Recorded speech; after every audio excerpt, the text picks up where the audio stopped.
You wake before the alarm to a blue room and the thrum of the city coming alive. Steam lifts from the kettle and the mug warms your hands. Then your phone brightens with the message that turns your stomach cold. Why did you say that about me? In one breath, your heart is pounding, your mind racing, your fingers composing explanations you'll rewrite 5 times. You replay last night from every angle, as if switching lenses could change the truth. Outside, a motorbike rattles and a neighbor laughs in the stairwell while your insides knot. Now imagine a different morning. The same message, the same jolt, but a steadier ground under your feet. You choose your words carefully. Refuse the story that casts you as the villain. Ask a clear question and do your best without punishment. Nothing mystical, just 4 plain commitments quietly guiding your next move. That is the freedom here. Not floating above life, but walking through it with less noise and more truth. This is why a little book travels so far. The 4 Agreements, a practical guide to personal freedom by Don Miguel Ruiz with Janet Mills, brings ancient Toltec wisdom into the noisy rooms where we actually live. Ruiz, trained as a physician and rooted in a family of healers, writes like someone who has seen suffering and knows how to speak gently to it. The Toltec tradition was less a tribe than a lineage of artists of the spirit. People focused on how we dream our lives into being. In that tradition, the world is a shared dream, shaped by the words we believe and repeat. Ruiz calls this the domestication of humans. As children, we traded parts of our authentic voice for approval, learned to fear punishment, and signed quiet contracts that still bind us. This book offers 4 new agreements, not as commandments, but as tools to cut those old ropes. They're small enough to remember, and sturdy in traffic, meetings, kitchens, and late-night arguments. They work by changing how you hold yourself in every moment. At the center of the book is a promise that feels both modest and radical. You can't control other people, but you can choose the agreements you live by.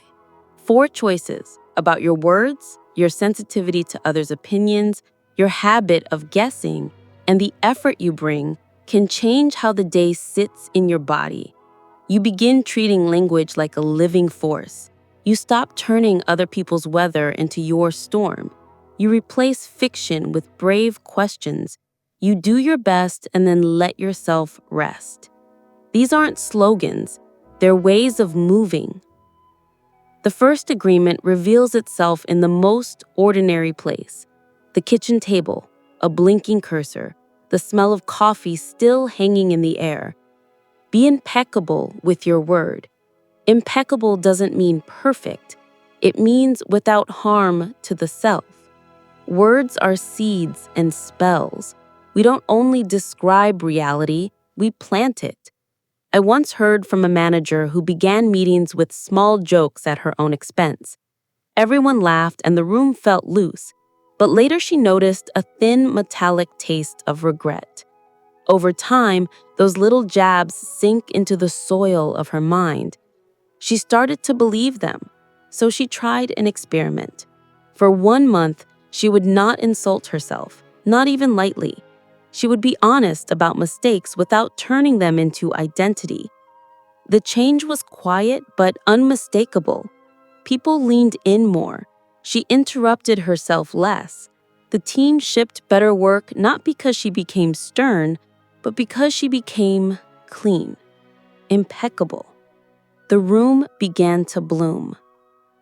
You'll feel the shift in small scenes. You send a message that says, "Here's what I can deliver by Friday," instead of, "Sorry I'm slow, classic me." You hear gossip swirling like sugar in tea, and you choose not to stir it because you don't want to sweeten a poison that will eventually pass your own lips. When you make a mistake, you stop at the truth. "I missed the deadline. I'll fix it," rather than whipping yourself with names you'd never call a friend. Your voice becomes a place fit for trust. In that space, other people relax. You do too. The second agreement is a shield you can carry everywhere. Don't take anything personally. It sounds simple until a stranger scowls at you in the grocery line or a colleague sends a clipped email that lands like a slap. Ruiz reminds us that each person speaks from their own dream, the private movie playing in their mind. The scowl may come from a sick child, a night without sleep, a season of quiet fear. When you take it personally, you drag their weather system into your sky. When you don't, you keep your sky open.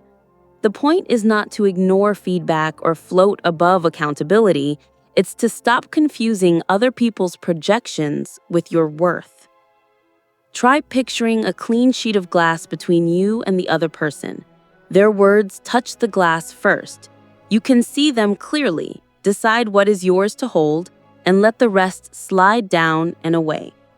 A partner snaps, and instead of snapping back, you notice the hollowness under their voice and ask, "Are you hungry or just overwhelmed?" Online, somebody throws a careless jab. Your chest tightens, your hands hover over the keys. You take one slow breath, feel the cool air at your nostrils, and choose silence. Imagine how many hours of your life you reclaim when you stop letting strangers rent space in your chest. The third agreement is a key that unlocks rooms you didn't know you built. Don't make assumptions. The mind hates gaps, so it fills them with stories. A friend doesn't reply, and your brain writes a whole novel where you're the villain. A coworker says fine in a flat tone, and you cast them as secretly furious. Hours pass. You suffer in a film you wrote, directed, and starred in. Assumptions show up in the body: tight jaw, shallow breath, a restless hand tapping the table. They burn fuel you need for better things. There's a gentler way. Ask. In late-night blue light, instead of typing a guaranteed to be misread paragraph, you can send a simple, clarifying line. Just checking in. Are we good, or did I miss something? In a meeting, you can say, "When you said later, did you mean tomorrow or next week?" With family, you can learn each other's rhythms. When you go quiet after work, do you want space or an invitation? Questions aren't confrontations. They are bridges. I once called a friend after 2 weeks of brittle small talk. I said the truth, softly. "I'm sensing distance and I'm worried I caused it." He exhaled and admitted he'd been buried at work and ashamed to say so. The air cleared. Trust returned. The monster under the bed was mostly dust. The fourth agreement is the steady beat beneath the others. Always do your best. Not the mythical best of your most radiant day, but your current, human best with the sleep you got, the body you're in, the weather you carry. When you honor this, you step off the treadmill of perfectionism and out of the sinkhole of apathy. You show up fully, and then you let yourself rest without guilt. A designer told me she used to stay up until midnight trying to polish work she could barely see straight. Her best at 11:30 p.m. was to stop. She wrote a note for the morning version of herself, closed the lid, and slept. The next day, she finished in 1 clean hour. That wasn't laziness, it was wisdom about rhythm. I think of a mother and daughter who had drifted into sharp little exchanges. Love buried under laundry in late nights. The mother decided to practice 1 week of steady warmth. Each morning, a short text. "Good morning, I love you."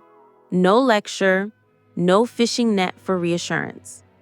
At dinner, 1 real question and a full-bodied listen. She discovered her daughter talked best while washing dishes. Hands under warm water, plates clicking softly. That became their ritual. Bubbles, steam on their faces, a little island of unhurried time. Nothing dramatic, No swelling soundtrack, just a consistent best, offered and received. The silence softened. The house felt lighter. Sometimes doing your best means stopping. A man I know used to punish himself by pretending to work late. He'd sit in the ghostly light of a laptop, refreshing a screen, guilt gnawing while nothing moved. One night, he wrote a note for the morning version of himself, closed the lid, and slept. He finished the task in 1 clean hour at dawn.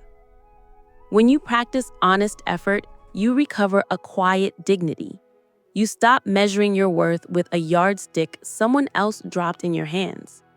You start asking, what is mine to carry well today? When you weave the agreements together, ordinary hours change texture. Language becomes a garden you tend. Other people's moods become weather you can watch through a window rather than storms you stand in. Silence becomes an invitation to ask instead of a blank you fear. Effort becomes steady rather than frantic. You notice it in odd places. The hallway at work feels wider. The air seems clearer after a hard conversation. The mirror in the morning looks less like a judge and more like a familiar friend. You recognize your own face again. Ruiz uses the image of the smoky mirror, the way fear and old beliefs fog our sight. The agreements open windows. You'll say something careless on Monday, take a comment personally on Tuesday, write a whole fantasy on Wednesday, and fall short on Thursday. The point is not purity, it's return. You come back to clean speech, to grounded self, to brave questions, to honest effort. Each return lays a new path in your brain, like walking the same forest trail until it becomes clear and kind beneath your feet. The dream of the world doesn't change overnight. You change the way you move through it. And that is where freedom starts. If you want to begin today, begin small. Before you read a single message, speak one impeccable sentence to yourself. I am allowed to grow today. Later, when someone's tone pinches, you can say in your mind, that belongs to them, not to me. When your imagination begins to spin, place a hand on your chest, the warmth, the steady drum, and ask the clarifying question. And tonight, name one thing you did to the best of your ability and let that be enough. Feel the soft unclenching in your ribs. Notice your breath returning to its fuller length. As you practice, people will feel something steadier in you. It's not passivity, it's presence. You listen more than you defend. You speak with fewer but truer words. You ask before you assume. You work with a kind, sustainable pace. And when you fall short, you repair without drama and move forward. Freedom doesn't always look like fireworks. Sometimes it's the quiet permission to walk through your day unhooked, with your shoulders down and your attention placed where your love is needed. You become a person whose calm is contagious. By now, you may feel the edges of something steadier in you, and it isn't passivity, it's presence. These 4 agreements return you to yourself when the old training drags you away. Be impeccable with your word, and your voice becomes soil where truth can take root. You stop poisoning yourself with small, fashionable cruelties. Refuse to take things personally, and other people's storms stop soaking you. You can feel the rain on the window without standing in it. Drop assumptions, and you exchange a painful fiction for living contact. Questions turn strangers back into people you can know. Do your best, and effort becomes clean rather than frantic. You show up fully with what you have, then rest without shame. One day, you will speak sharply, another you'll swallow a comment that wasn't yours to eat, and on a third, you'll write a plot that never existed. The point is the return. Each time you come back to clean speech, grounded self, brave questions, and honest effort, you carve a new path in your mind. The smoky mirror clears a little, and life becomes less of a fight and more of a practice. So here's your invitation. For the next 24 hours, choose one agreement as a compass. Write it at the top of a note on your phone. Whisper it before you cross a doorway. Check it at lunch. Offer it to a friend and practice together. Then tomorrow, choose another. Let the agreements move from words you admire to habits you embody. Your life won't transform all at once, but you'll feel the ground firming under your feet. And if this spoke to you, stay with me. We'll keep reading the books that make days lighter and hearts braver.